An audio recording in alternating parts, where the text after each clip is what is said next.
नमस्कार। Class BSc part first paper second जो कि है ऑर्गेनिक केमिस्ट्री, इसके अंतर्गत इससे पहले वाले लेक्चर में हमने ली थी टाइप्स ऑफ रिएक्शंस कि ये कितने प्रकार की रिएक्शंस होती हैं। उनकी टाइप को हमने डिफ़ाइन किया था। आज हम उन्हीं सभी को उदाहरण सहित डिटेल स्टडी लेते हैं कि रिएक्शन किस तरह से संपन्न होती है। अब उन टाइप्स ऑफ रिएक्शंस को एक एक करके हम लेते हैं और सबसे पहले आज हम ले रहे हैं वो है सब्स्टिट्यूशन रिएक्शंस, प्रतिस्थापन अभिक्रियाएं। जैसा कि हम जानते हैं सब्स्टिट्यूशन रिएक्शन में क्रियाकारक अणु से एक परमाणु या ग्रुप हटता है और इसके स्थान पर दूसरा लग जाता है। जैसे इससे पहले वाली क्लास में हमने लिया था कि एक इथाइल क्लोराइड है, उसकी हम एक्वस KOH के साथ रिएक्शन करवाते हैं तो एथिल अल्कोहल बनता है। तो यहाँ पर Cl रिप्लेस हुआ OH से, इसलिए ये सब्स्टिट्यूशन रिएक्शन कहलाती है। अब हम इसकी डिटेल स्टडी लेते हैं। तो सब्स्टिट्यूशन रिएक्शंस मेनली 3 टाइप्स की होती है। पहला आता है न्यूक्लियोफिलिक सब्स्टिट्यूशन, दूसरा है इलेक्ट्रोफिलिक सब्स्टिट्यूशन और तीसरा होता है फ्री रेडिकल सब्स्टिट्यूशन। ये एक प्रकार से इनकी मैकेनिज़्म है कि किस तरीके से ये रिएक्शन संपन्न होंगे। तो सबसे पहले हम लेते हैं न्यूक्लियोफिलिक सब्स्टिट्यूशन। इसको हम SN से भी बताते हैं न्यूक्लियोफिलिक सब्स्टिट्यूशन। जब किसी ऑर्गेनिक मॉलिक्यूल में कार्बन परमाणु इलेक्ट्रॉन न्यून या धनावेशित हो तो उसके साथ नाभिक स्नेही अभिकर्मक क्रिया करेंगे और इस प्रकार नाभिक स्नेही अभिक्रिया संपन्न होगी। जो हमने एग्जाम्पल लिया यहाँ पर एल्काइल हैलाइड का, तो एल्काइल हैलाइड में कार्बन और हैलोजन बॉन्ड होता है। हैलोजन परमाणु की अधिक ऋण विद्युतता के कारण ये बंध इस प्रकार ध्रुवित हो जाता है कि कार्बन परमाणु पर पार्शली धनावेश आ जाता है, जिससे ऋणावेशित नाभिक स्नेही अभिकर्मक इस पर आक्रमण करके प्रतिस्थापन अभिक्रिया संपन्न करता है। इस मैकेनिज़्म के थ्रू ये रिएक्शन होगी। अब इसके अंदर ये जो रिएक्शन होती है ये 2 तरीके से होती है। एक कहलाती है यूनिमोलिक्यूलर SN1 और दूसरी कहलाती है बाईमोलिक्यूलर SN2। पहले हम लेते हैं SN1 मैकेनिज़्म, यूनिमोलिक्यूलर मैकेनिज़्म। जब किसी रिएक्शन के वेग निर्धारक पद में क्रियाकारक का एक ही अणु भाग ले रहा हो तो उसे एक अणुक अभिक्रिया कहते हैं। एक अणुक नाभिक स्नेही प्रतिस्थापन अभिक्रिया 2 स्टेप में होती है। कहने का मतलब क्या है कि जो यूनिमोलिक्यूलर SN1 रिएक्शन से इसमें रिएक्टेंट का केवल एक ही मॉलिक्यूल भाग लेगा और ये रिएक्शन 2 स्टेप में कंप्लीट होती है। फर्स्ट जो स्टेप है उसके अंदर वो स्लो स्टेप होती है और कार्बोकेटायन बनता है। दूसरी जो स्टेप है उसके अंदर जो है न्यूक्लियोफाइल अटैक करता है और एक सब्स्टिट्यूट प्रोडक्ट हमें प्राप्त होता है। तो इसके अंदर रिएक्टेंट का एक ही मॉलिक्यूल भाग लेगा और ये रिएक्शन 2 स्टेप में कंप्लीट हुई है। दूसरे जो लेते हैं हम वो है बाईमोलिक्यूलर SN2 मैकेनिज़्म।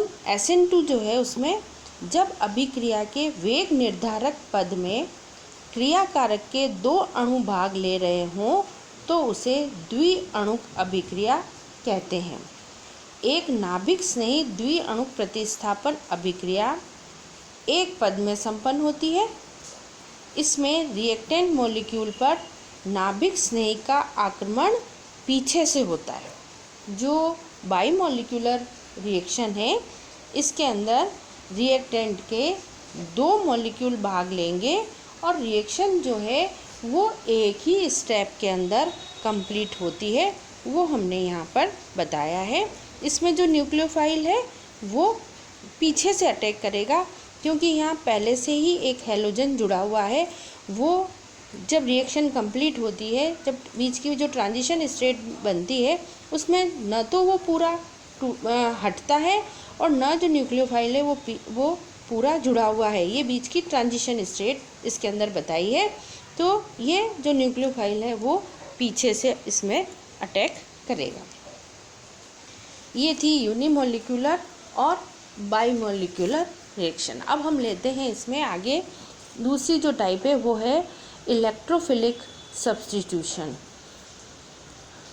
ये रिएक्शंस एरोमेटिक कंपाउंड्स में होती है। एरोमेटिक और जो कोई जैसे एरोमेटिक के जो दूसरे कंपाउंड हैं उन सब के अंदर ये होंगे। बेंजीन रिंग के इलेक्ट्रॉन रिच होने के कारण इलेक्ट्रॉन्स नहीं अभिकर्मकों से क्रिया करके प्रतिस्थापन उत्पाद बनते हैं। यहाँ हम एक एग्जांपल लेते हैं नाइट्रेशन का। तो नाइट्रेशन जो होता है बेंजीन में वो किस तरीके से होगा, कंसनट्रेट HNO3 और कंसनट्रेट H2SO4 लेते हैं और नाइट्रोबेंजीन बनती है। इसी तरीके से सल्फोनेशन, हेलोजिनेशन आदि रिएक्शंस भी इसमें होंगे। इसमें पहले एक इलेक्ट्रॉन स्नेही बनता है जो बेंजीन के साथ रिएक्शन करके सब्स्टिट्यूशन प्रोडक्ट बनाता है।